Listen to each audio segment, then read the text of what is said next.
I promise not to leave the throne. Won't take advantage of your love. I'm someone you can trust. You're never weak. I see you strong. Good evening, everyone, and thank you for joining me on the Fireside Chat right here on IntellectualRadio.com. I am your host and Lioness Queen Sister V. Woo! Conversation about to get heated today, y'all. As a lioness, I'm always empowered when I am sitting amongst my kings because they are our strength. Whether we want to acknowledge it or not, we need them. And so I must forewarn y'all now, I didn't already heard from the leader out the bunch now. The alpha done spoke and said he ain't holding back. So y'all already know what it is. I just want to welcome these gentlemen. I met them right here in the station, and right away I could just perceive. I'm always able to perceive when it's a good group of brothers. You know, they shine, and I could tell they are together. I could tell that they are really in this battle fighting to win, and that's all it's about. It's all it's about. You know, they say quitters never win and winners never quit. And so we are here today, y'all. We excited about the close out this topic as the third chapter of I'm sorry, not the third chapter, but round 3 of A Mama's Baby Daddy's Maybe. Now, y'all already know what it is. We got brothers that deal with a whole lot of stuff that they are silent about, and sisters, because I sin among us, I be hearing the tea. Okay, and we need to just turn the pot off because the tea ain't 10. We have to hear from them. We have to hear their perspective on things. We have to hear how they feel about things. It is very important. And when communicating, listening is the most important part. And I stand on that 10 toes down. So I want to welcome them today. We can go around the table and get their names because I know Keith. It's your favorite guy's son, Chill on the mic, formerly known as Keith, but I ain't gonna give y'all my whole government. Okay. Go ahead. I'm Raphael. I'm Vic Taylor. Yep. So I'm Raphael's big brother, Leonardo. I know we get a lot of the Ninja Turtle jokes, but yeah. Oh, big brothers in the house. Y'all all my big brothers. Okay, I get low. Okay. Because I be like, wait a minute, this for them, y'all. And so before y'all get started, I just want to know, like, you know, how did y'all come together as a group? I just want to know that. How did y'all bond together to do a podcast? I mean, we all grew up together. Realistically, we got Uncle Vic. He was around. He always. I'm the older one out of the bunch, so that's why he you got a little seasoning on you. He gave me my flowers, so y'all appreciate that. I'll take that. That's what's up. Now we all grew up together, same high schools, same area, same group of friends. For man, it's been almost, what do we like? 20. It's been 20-some years that we all been rocking, and we still got 2 of our other partners right outside. So it's been all 6 of us just kind of mingling and going through life. Wonderful. I love that. I love that history because I got longtime friends too, 20 plus years. I think that's something special when you can weather storms together and take losses together and still standing as a unit after it's all done. You know, I think that's cool. So into the topic. I know that this is Men's Mental Health Month. Okay. And it's a concern of mine year round, you know, because I have sons. I have bonus sons that I got out the system. And I have seen the impact of community when it's done right. I've seen like hopeless stories get life. I've seen youth thrive past so many things. And so I'm grateful on today for the role that God has called me to play in the lives of the foster youth at risk. But mental health is so very important. And so I wanted to mention a resource that was given to me by one of the young ladies on my team, but my non-for-profit. She mentioned something. She mentioned TMH Behavioral Services. It is a Black-owned business. They certified. They do traditional psychotherapy services. They serve all ages. They accept Medicaid. They do both telehealth and telehealth services and in-person services. They offer individual family therapy, marriage, couple and therapy counseling, community support, mental health case management, assisted living facilities, social and emotional support sessions. So that is TMH Behavioral Services.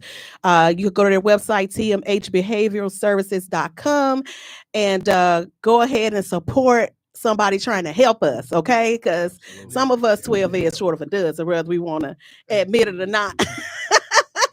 I can't speak for most. I denounce menopause, okay? But I promise you, honey, at 5 o'clock, you can be happy. Later on, you in another mood. Yeah. I think mental health, seeing after your mental health. You say, what? Hot flashes. I ain't got that. I don't know. Okay. Please don't speak it. But but I think that it's important that we take care of our mental health. I know it's men's mental health month, but I think we all need to be in sync and healthy as we can be mentally. So this topic today, mama's baby, daddy's maybe, I touched on it twice because I sit amongst a lot of women, baby mamas. I was a baby mama too, still is. I am still a baby mama, so to speak. So I just realized that the outcome of the relationship that we have with our baby daddies or whatever, it doesn't always have to be a war, and we don't always have to weaponize that child to get what we want from that man. Y'all know I'm gonna keep it a buck, right? Y'all know I'm gonna keep it a buck. I'm really gonna cut up today because I got 4 kings here with me, y'all. They roar deeper and higher than mine. What's right? You praying, Keith? That's what I did. I need prayer. I'm just taking it in, what you had just said, Okay. that weaponized. It's like, ooh, Oh yeah, for sure. And I've heard stories. It hasn't happened to me, but I have heard stories, and I feel for those brothers, and like you said, June is men's mental health month, and 600,000 a year. That's an average of 75 an hour, men, and men committing suicide and things like that, and that's about 70% of the suicides is men. So it when you said that, I'm just like putting it together. I'm like, weaponized, but it's men out here don't know what to do. They That's really right. don't. So They don't know what to do. And you know what? And because I've not always been this Christian woman, I was a hood rat. I was thuggish. I was about that life, and I knew and it was learned behavior for me, that this is where you hit and where it hurt. Now, see, now I'm finna just flow, because most of the time we get pregnant unplanned. You fine, he G'd up, and that's enough for us sometime in the hood that want to give up the guts. After you do, and then you find out, you try to redefine the relationship, and he like, wait, hold on, no, this ain't that. Well, I'm pregnant. Okay, I'm gonna take care of my child, and that's it. And I'm gonna move on with my life. We don't like it. So now what we gonna do? I gotta find a way to try to control all of this. And once that man start expressing an interest, how much he love his child and he want to be in his life, once you reveal that to a woman, your vulnerability, it's up. She finna strategize, because what he ain't finna do is have my baby over there with that girl. Right? Ain't that what we do? Am I lying, y'all? Am I telling the truth? Hey, y'all go ahead, man. Get somebody J down on that. Yeah, let's go. I know y'all to come on. Y'all walk that out. She preaching right now. Right. I mean, definitely, man. I experienced that firsthand. I have a baby mother, and I'm also engaged as well. But yeah, so congratulations. Y'all, he not available, because I know some of y'all like, oh, no, he ain't available. Go ahead. So my first kid, I was 21 years old. I was still a senior in high school when I had him. Not 21, I was younger than that. I was 19.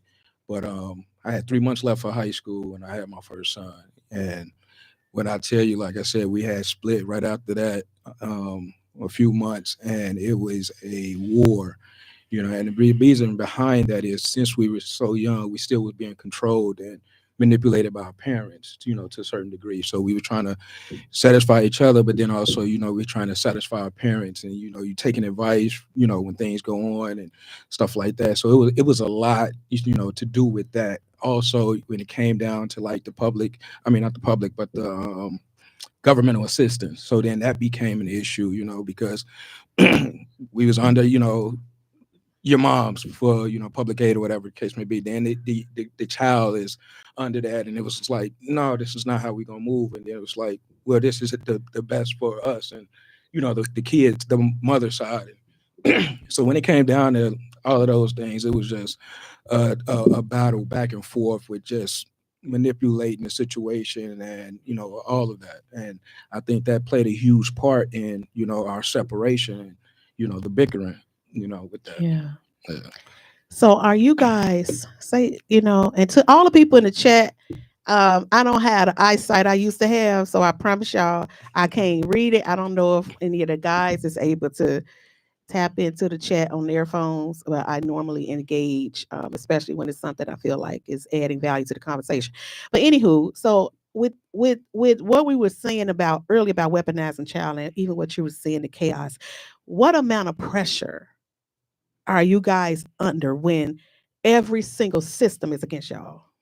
When it comes to trying to be a father, it's hard. I mean, first off, you know, the court system, you know, just having to go through that when you have this separation. So, you know, for me, I was, you know, once married to, you know, my kid's mom, which I had 3 daughters, and so just going through that with the system. I mean, first and foremost, just knowing how society had placed it to make you fear going to court, because even if you're a good father and you want to be active in your kid's life, it's a stipulation that they gonna get granted whatever they ask, whether you present or not. So that's, you know, first and foremost that I had to, you know, talk about that. Like, it's a fear just going to court, you know. So we could keep just going, but that's first and foremost, just fear going to court, you know, and then the pressure of just showing up for your kids regardless of however it may be, you know.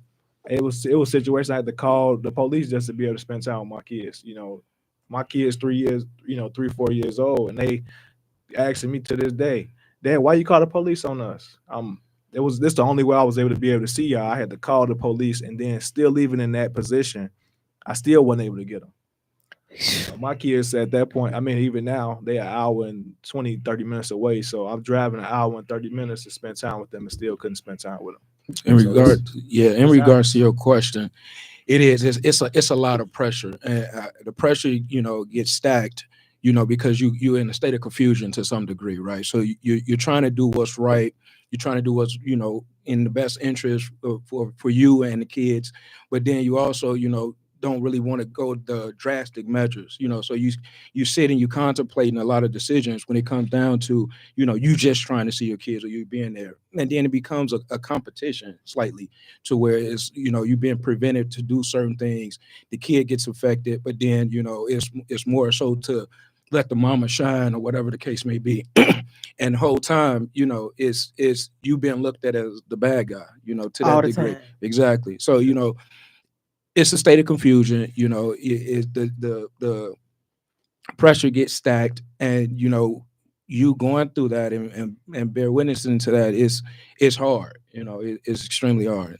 It's very hard. And because I talk to young men all the time, and women know, we know that we have the power.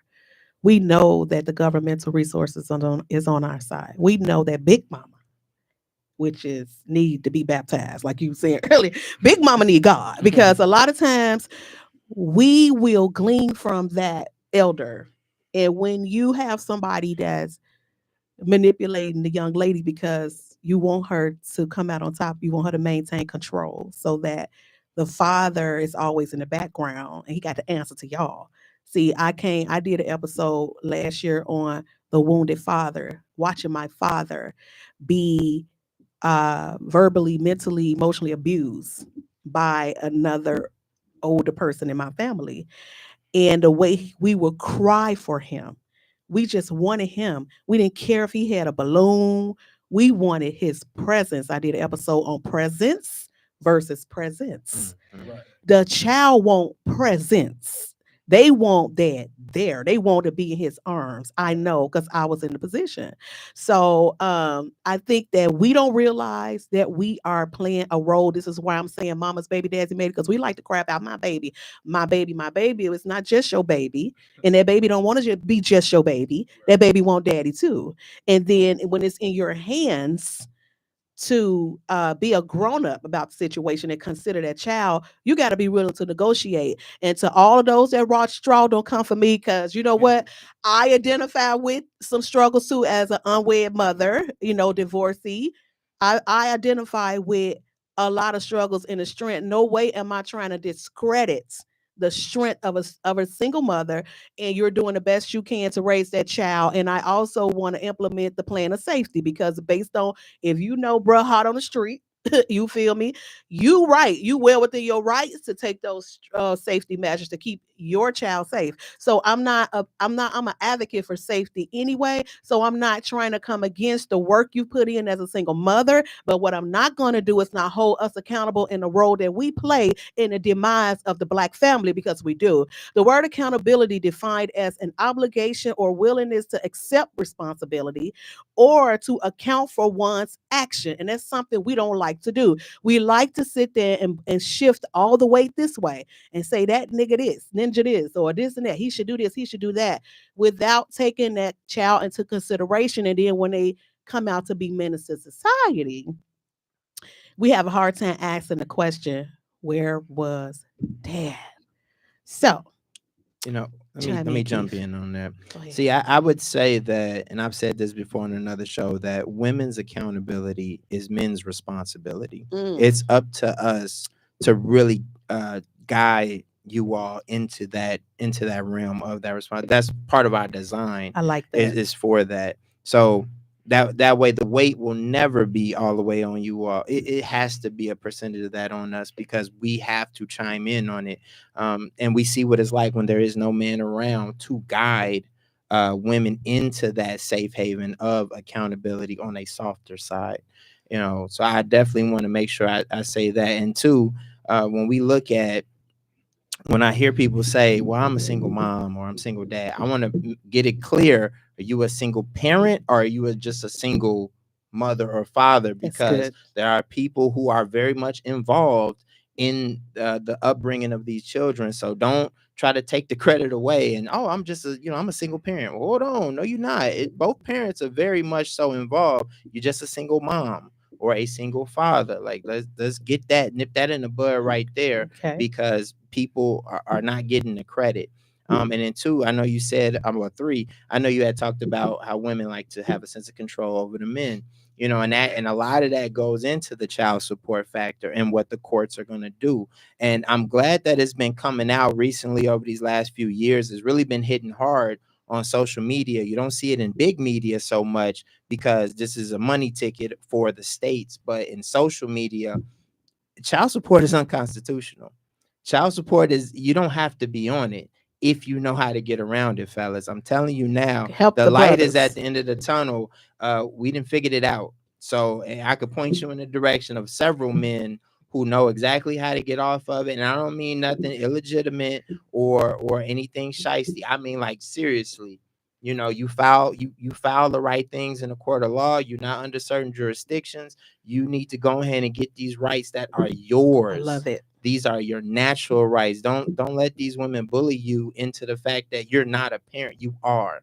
So I just want to make sure I put that out there for those fellas. Go look it up. You can find it. The phone is your friend. You got it in your pocket. Take it out, press the buttons, and you'll find out that you can get out of these predicaments. Do not let these women bully you around. And that goes even into the word of God. That's Isaiah 3:12 right there. Now go ahead, check out your Bible. I know you don't want to, but take it out and read Isaiah 3:12, and it'll tell you right there, because that's what we're dealing with every day. That's right. In this community, and it needs to get fixed. The women ain't gonna fix it, fellas. It's gotta be us. It's as simple as that. You don't need their permission to do it. Get out there and do it. Go ahead, Vic. Oh, I love it. I absolutely love how he spoke to them. But see, that's what I'm talking about. I want them to get a clear picture of this. It don't take nothing away from me to be accountable. It don't take nothing away. We're not I always say that. We're not in competition. We are a complement one another. And it ain't about relationship. Because shout out to your beautiful wife, Mrs. Shilton, okay? Ma'am. Right. Thank you. Yeah, we're not here to compete. We're here to complete. So that's let's get it going. Complete. That's right. I love that. See, he said you ain't got to be bullied by no woman, because we love to do that. That's part of the weapon. I'm gonna call child support. I told him, now my kid's father, he would pay his child support and send additional, just because my kid's worth more. I told him I'm gonna take you off. I'm gonna take you off. It was never used to, because see, I love the fact that I can speak from my seat. Yes. I love that. Let me just say this. I've grown, so I'm not attacking y'all because I've been all these different versions of myself. There was a side of me that felt like, you a little klutzy. Sometimes you can be a little bit reckless. And so what I have to do as a full-time working parent is make sure that if it's daycare, if it's whatever, when it's time, it's time. And this, for whatever the reason, you got into a fight and this happening, all this stuff, and I didn't get a chance.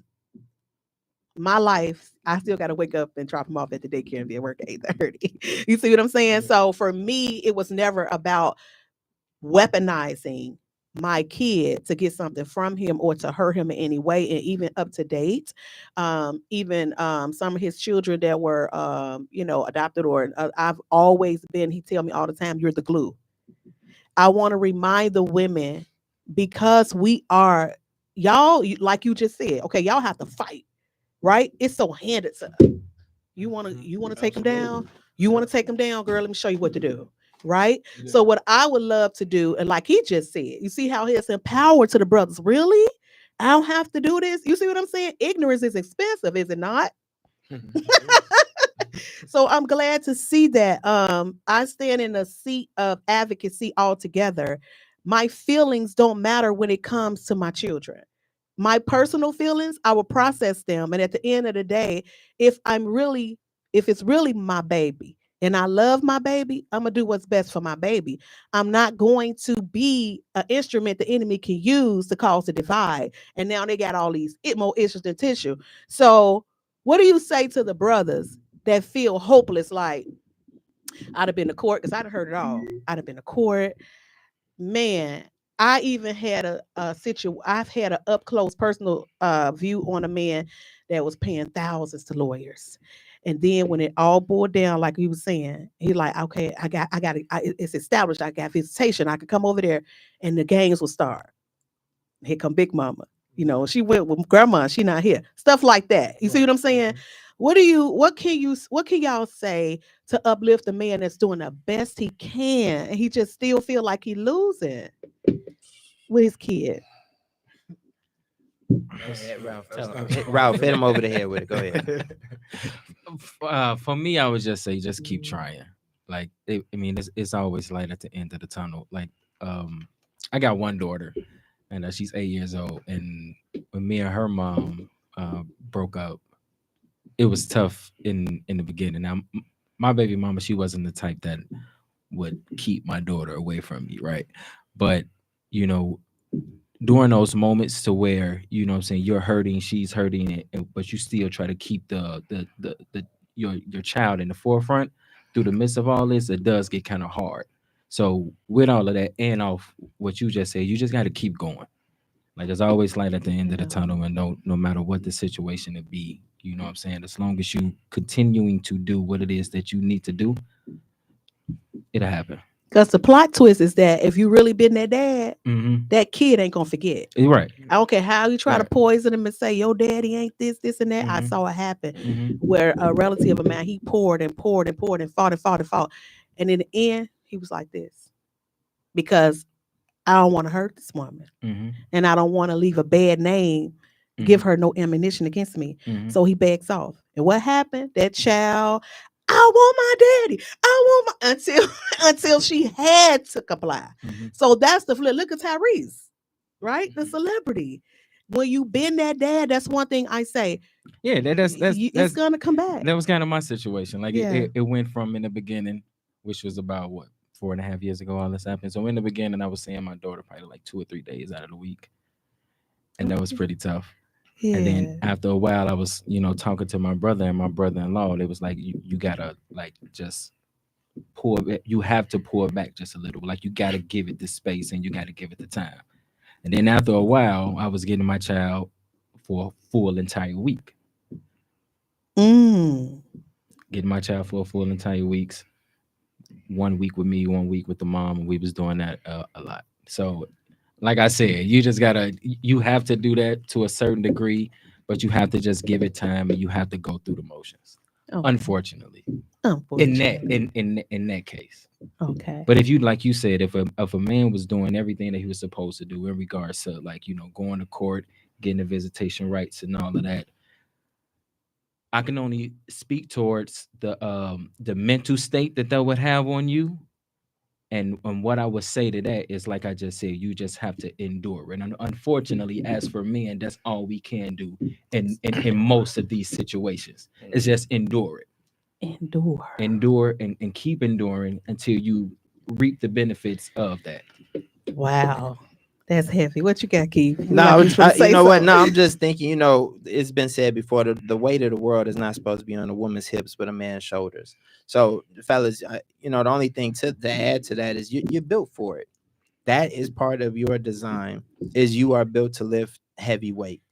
And that's emotional and otherwise. And it's gonna work out for you at the end when the children get old enough that and all that court stuff go out the window and the children actually ask the right questions and for via you or their mother, they ask the right questions, the truth is gonna come out. Because they will. And will. when that truth come out, all of those years of that chaos and dismay, it's going to be bittersweet for whoever the culprit is.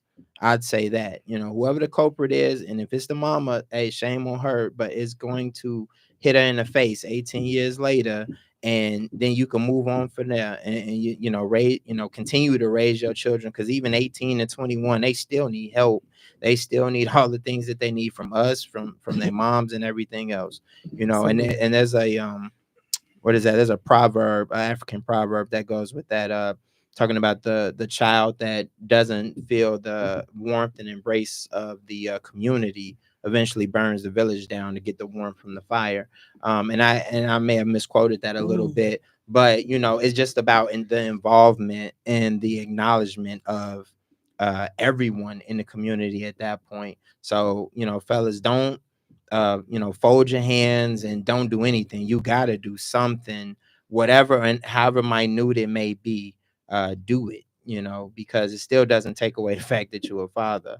Even if you go start another family, still take care of them kids regardless of what it is you're dealing with, and you're gonna see the bittersweet end after that. Evil evil is gonna kill itself at the end. So let them do what they do, and you do what's right no matter what. Keep your integrity. That's part of being a man. Simple as that. I love it. I love the fact that it's not aggression. It's not content that's steady pushing the war, the gender wars, in the whole man against woman. This stuff is getting out of control. It has gotten out of control. The needs are still there, and we still going around and around in cycles trying to figure out who's better than who and what this means. I have an issue with people, all this in the media, like, oh, kids, oh, girl, he got kids, or she got. I'm saying, oh, these adults. It's the problem. It's not the children. It's the fact that they don't have what they need most of the time within us that call ourselves leaders and adults. Chaos. I'm looking at the ability to gather, to get everybody together and be the leader and say, this is the direction we're going. True leadership does that. It doesn't divide. It pulls people together. So that's what we really need, true leadership, y'all. We don't need a little separation though to get that elevation. We're gonna have to cut some people to the side. I'm telling you, everybody ain't gonna be able to come with, because some people just not getting it. I think for conversations like this, we really have to be in a position to be more educated on it, and everything that's going around. And that's what I think we're getting small mind conversations. Everybody's like, well, this is what I see. This is what's around me. The world is so much bigger than what is in your neighborhood. There are tons of neighborhoods, and everything is not the same. Communities. Yeah, it's communities and tribes all around here, and it's not all the same. For instance, and it's so funny when I hear people argue this, but okay, one of the stats for the Black community, 54% of black men are childless. So more than half of black men in this country don't even have kids. So that the constant stereotype of all these baby daddies and black men especially, we get that stereotype where, oh, we got all kinds of baby mamas. Most of us don't have it. Where y'all, look out. If you just looking outside your window, get a bigger window, because it's so many more men, and I've been around tons of them who do not have kids, and they would like to, but they actually surprisingly are waiting on marriage.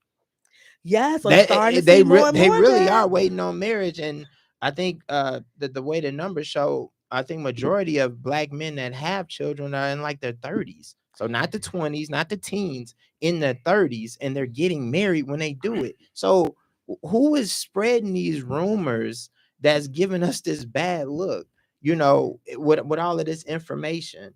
And I think that's part of that gender war, is correcting that information. And I don't, trust me, I've been on both sides of it, because I have unknowingly, to some degree, pushed a more aggressive side of this gender war, but I have pushed a more conscious side of it, just getting everybody to accept the facts and let's work on a resolution. Because if we don't analyze the problem, how are we ever going to know how to solve it? That part right there, and a part of that is placing accountability where it belongs. Because I can't come to the table, even now, just from being around brothers, I could tell women, they be like, I've been in a room where a couple arguing like cats and dogs. And I'm like, this man then literally told this woman 15 times. And because she couldn't get him to change what he said by yelling and screaming and threatening it, you know what I'm saying? I said, wow. But it's also helped me to see, like, where did we lose the communication at? When did we stop caring about how each other feel? And it's, this whole thing with what is it? The YNs and all these different stuff that I'm learning. I'm like, what is this? Somewhere we've lost our way. And it's important that we find it, or we're not going to be able to show the ones behind us the way. I blame social media. You blame social media? I blame social media. I mean, I think social media had a strong hand in this gender war between black men and black women. I agree. And it's sad to see. It's sad to see. But like you say, Keith, it's like more of a man's job to what I'm trying to say, to bear the weight, or try to make a difference, or whatever the case may be. Because, like you say, women are emotional, so they're gonna go off that, they're gonna run off that, and it's up to us to be more logical and, what I'm saying, get out there and touch these women and tell these women and show these women something different, because they only know what they know. They only know what they know, and trying to be like Cardi B, and my thing is. Really, because like you just said, it's men, and I've come across them in the gym and everything. I tell them, I don't get that. I don't get, it's how you present yourself. My brother told me a lady will attract a gentleman. Mm-hmm. And I'm not sure how much ladylike behavior, because men typically do. I've seen them. They want to do right. They do want the family in. They want to do right. But I don't know if it's all the way it's cracked up to be with, we got all these wonderful women and these no good men. I don't know about that. I don't know if I'm saying in the balance of things. No, I agree with you. Yeah. I feel like if he that fine away, are you a wife though? Are you know what I'm saying? Well, at this point, I think there's a consensus that we can all almost agree with, that there are more men ready to be husbands than there are women to be wives. Woo! And that goes into what? Titus chapter 2, Deacon 3 and 5. 3 through 5. I think that's what. Don't even read it. We're not gonna hurt y'all ears, but I break it down for you. So it says, likewise, the aged women will teach the younger women what? To be chaste. To be chaste keepers at home. To be keepers of the home. To be all of these things that grandmama. Why we always keep saying grandmama used to do this? Why we not saying mama? So it skipped a generation. Now we got city girls who only know grandmama did these things, but mama don't, because it skipped one. So that's part of the problem right there from a women's standpoint. As far as the YNs, we working on y'all. We coming for y'all. The Don't even worry YN. about that. We gonna get y'all. Who wanted to tell the people what YN is? Oh yeah, young ninja. No, a young ninja. Yeah. So don't worry. We gonna get to them. But again, overall, they got a rude awakening. Yeah. for sure. So I'm gonna hit this because I know y'all show is next, and I promise you, I want y'all to do y'all things I want to watch. Okay, so what do you guys think about? And this, I first heard this from the late Godfather Kevin Samuels. I loved him, and I was amongst people that did not like him, but I loved him for his style of leadership. And the fact that no matter how imperfect that people thought he was able to do what many was not able to do. And that was to get men to be honest and gather them together and give them a safe place. And I felt like most of the women, like we have audacity on steroids a lot.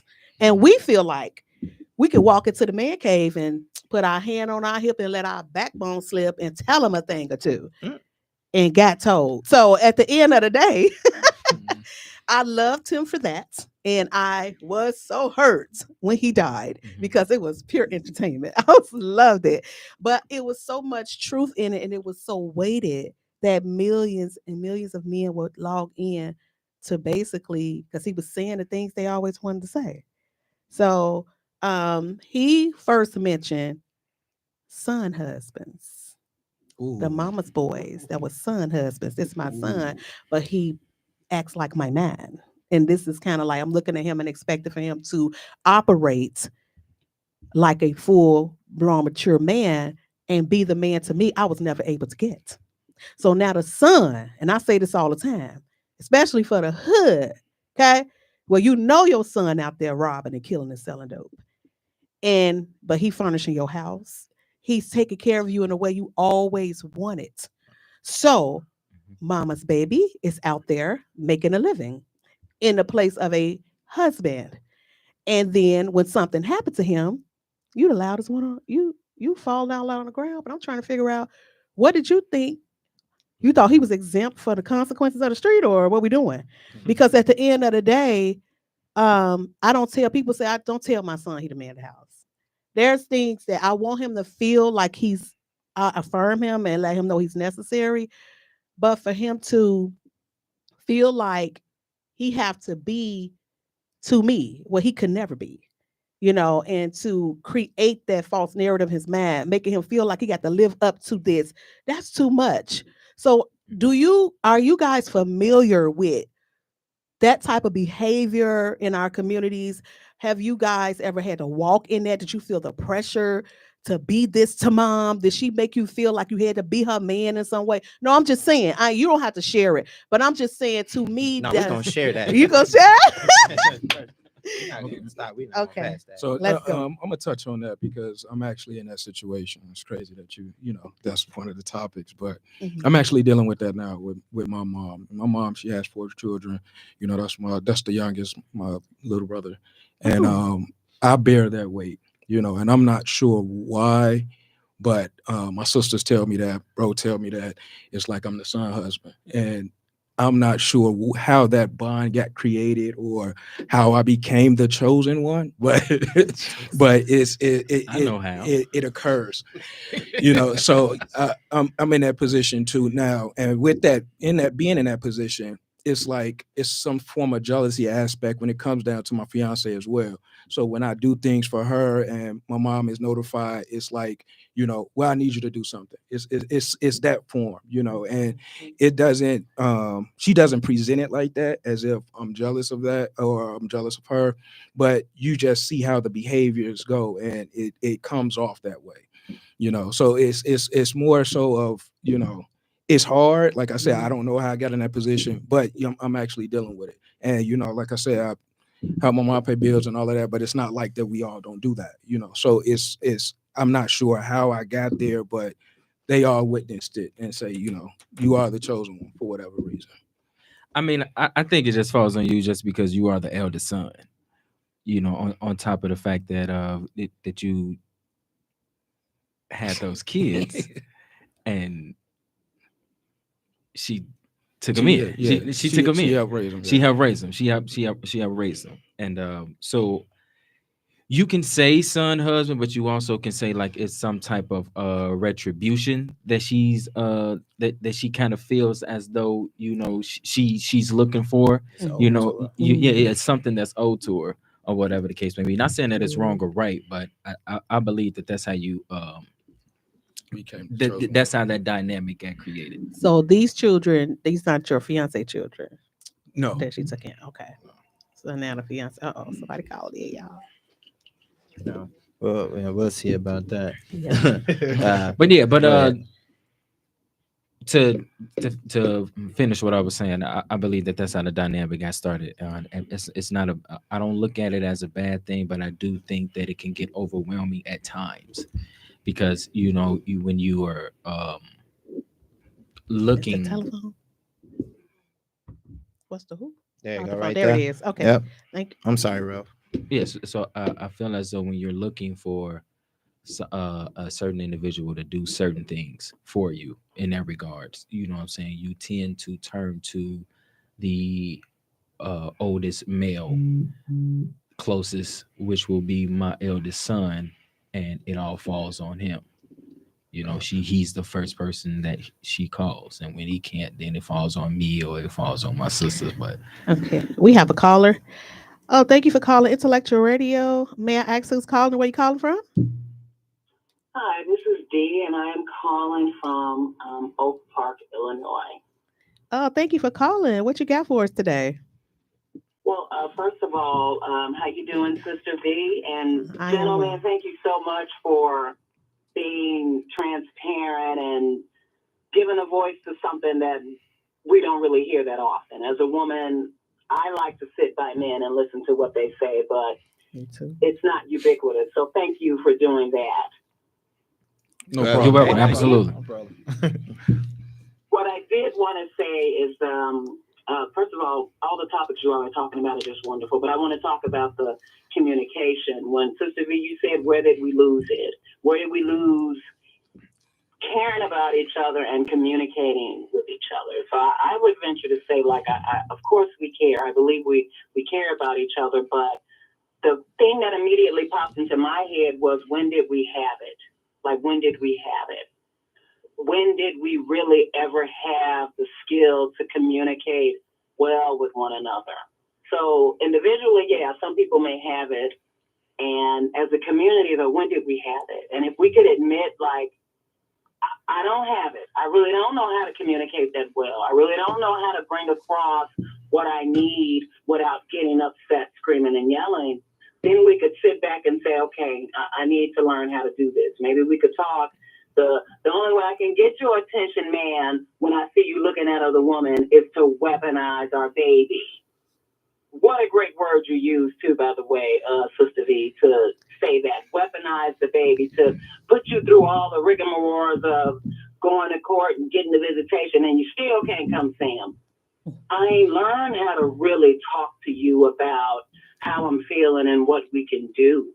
I think if we actually admitted that, not saying that some people don't have the communication and the skills, but if we admitted that, we'd be able to sit back and say, all right, how can we do this? How can we do this? And how can we do this together? Very good. Keith, you want to answer her? No, you know, I think you definitely hit it on the head for that. And a lot of that, it just comes from training and upbringing. You know, like we said, it seems like it skipped a generation of women and men on that. And obviously, when you go back to the 80s and 70s, we were a lot more together then than we are now. So actually, when we look at those the covert government initiatives and how they kind of broke us apart psychologically, that really goes into what you're speaking on. And that's why I think we really lost it. I think we did have it. So I think very much we did have it. But I also think it's just part of those generational curses and Deuteronomy anyway that kind of brought us to this point. So it was bound to happen. But with that happening, the much more is going to bring us back together permanently once we kind of track these trails through these traverse passes. So That's what I think about that. There you have it. Well, thank you so much for calling, D. Appreciate you. Thank you. And fellas, keep talking. I'm listening. Okay. All right. All right. All right. Yeah. So that's what we was at with the son husbands.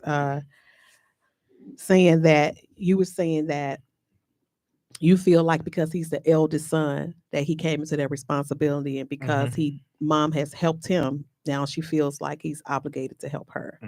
And I think even with that, it's to be expected as a parent. You know, you expect for your children to give back at some point. So I mean, that's just specifically talking about his situation, right? But this is a little bit more, right. Yeah, And traumatizing.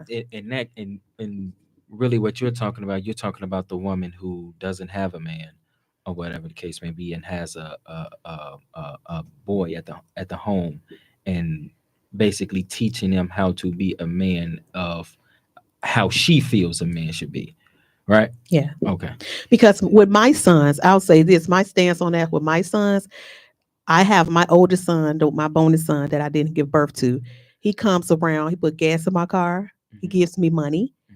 He cleans my car. He comes and fix anything that I ask him to fix. But I make sure, I tell him, I say, see how you treat me? That's how I know you're going to be a good husband. Because I don't have to ask. He just does that out of his heart.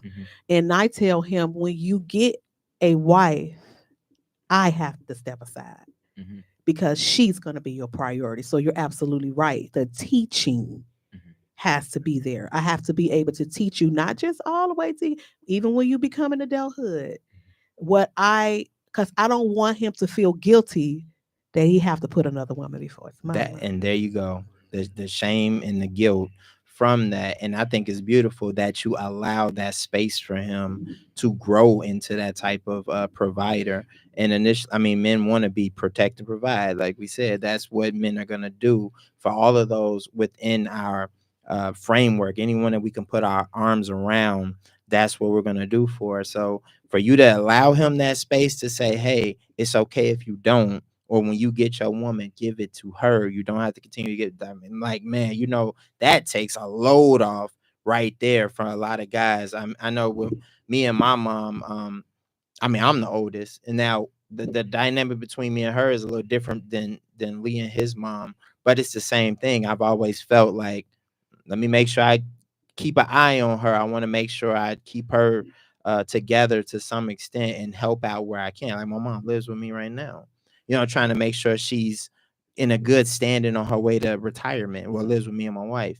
So I think we're men, especially mama's boys. I think, and that gets tossed around a lot, that word, the phrase mama boy. But I think boys are looking after their moms, just inherited instinctive ability to say, let me provide for every woman around me.